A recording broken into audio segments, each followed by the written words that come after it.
Hello guys, আসসালামু আলাইকুম। সবাই আশা করি ভালো আছেন। আল্লাহর রহমতে আপনাদের দোয়াতে আমি অনেক ভালো আছি। Welcome to new another my blog. যারা এই ভিডিওটি ফেসবুক পেজ থেকে দেখতেছেন তারা অবশ্যই ফলো দিয়ে পাশে থাকবেন, আর যারা ইউটিউব চ্যানেল থেকে দেখতেছেন তারা অতি দ্রুত বেল আইকন বাটনটি বাজিয়ে পাশে থাকবেন ইনশাআল্লাহ। সবাই আশা করি ভিডিওর টাইটেল এবং থাম্বনেল দেখে বুঝে গেছেন চটপটির রেসিপি নিয়ে চলে আসলাম আপনাদের সামনে, ছোট্ট একটা।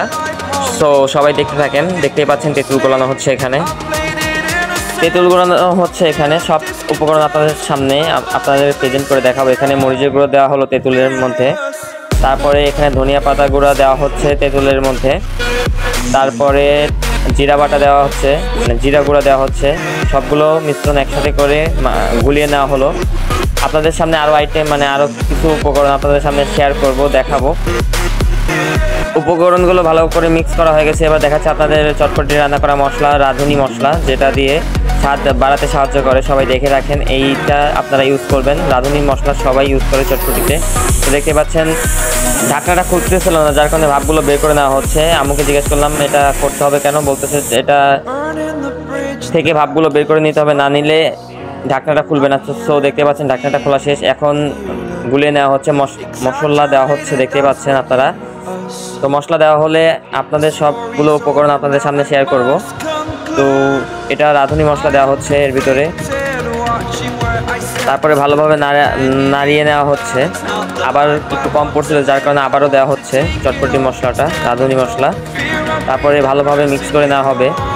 মিক্স করে নেওয়ার পরে আপনাদের সামনে আরও কিছু উপকরণ দেওয়া হবে, সেই উপকরণগুলো আপনাদের সামনে শেয়ার করা হবে। এটা আলু সিদ্ধ করে রাখা আগেই ছিল, ভর্তা করে রাখা ছিল, হালকা মিহি না একদম। তারপরে এটা গুলিয়ে নেওয়ার পরে মরিচের গুঁড়া, এটা শসা, পেঁয়াজ। তারপর আপনাদের সামনে ফুচকা, যেটা আগে ভাজা আসছিল, এটা জিরা বাটা, এটা ধনিয়া গুঁড়া, এটা ডিম, আর এটা তো টক, সবাই চিনেন। সব কিছু রেডি করা আছে। আর এইদিকে দেখতে পাচ্ছি আমাদের চটপটিটাও ছটপট হয়ে যাচ্ছে। এটা মাংস কুচি কেউ দেয় কেউ দেয় না, যারা দেন তা মানে স্বাদের জন্য একটু ভালো হয় আর কি, টেস্ট অনেক ভালো হয়। তো দেখতে পাচ্ছেন এখানে সব কিছু উপকরণগুলো আছে। এবারে এগুলো সব একে একে দেওয়া হবে। এটা হচ্ছে মাংস কুচি দেওয়া হবে এখন এখানে।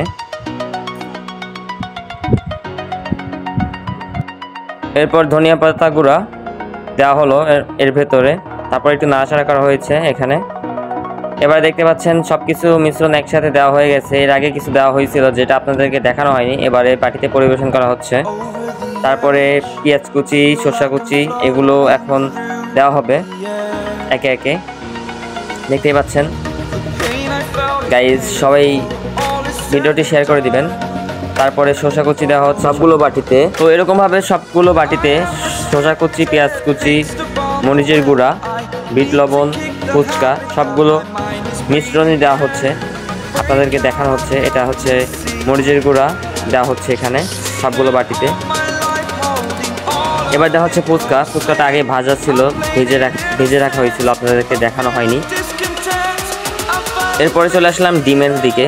ডিম দেওয়া হচ্ছে, এবার ডিম দেওয়া হয়ে গেছে প্রায়। এবারে দেওয়া হচ্ছে টক, গুলিয়ে নেওয়া টক দেওয়া হচ্ছে, সবাইকে পরিবেশন করা হচ্ছে। তো এখন আমাদের চটপটি রেডি। ভিডিওটি কেমন লাগছে সবাই কমেন্ট করে জানাবেন। তো আজকের ভিডিওটি এই পর্যন্ত, আশা করি সবার ভালো লাগবে। আর এই যে চটপটি দেখতে পাচ্ছেন রেডি হয়ে গেছে, ঘন হয়েছে। ফার্স্ট চটপটির ডাউলটা একটু ফুটে গেছিলো বেশি, যার কারণে একটু ঘন হয়ে গেছে, একটু খারাপ লাগছে যদিও সত্যি কথা বলতে। তারপরেও মোটামুটি ভালো হয়েছে।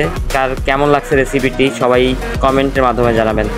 আর এরকম নতুন ভিডিও পেতে সবাই ফলো দিয়ে এবং সাবস্ক্রাইব করে পাশে থাকেন ইনশাল্লাহ। আল্লাহ হাফেজ।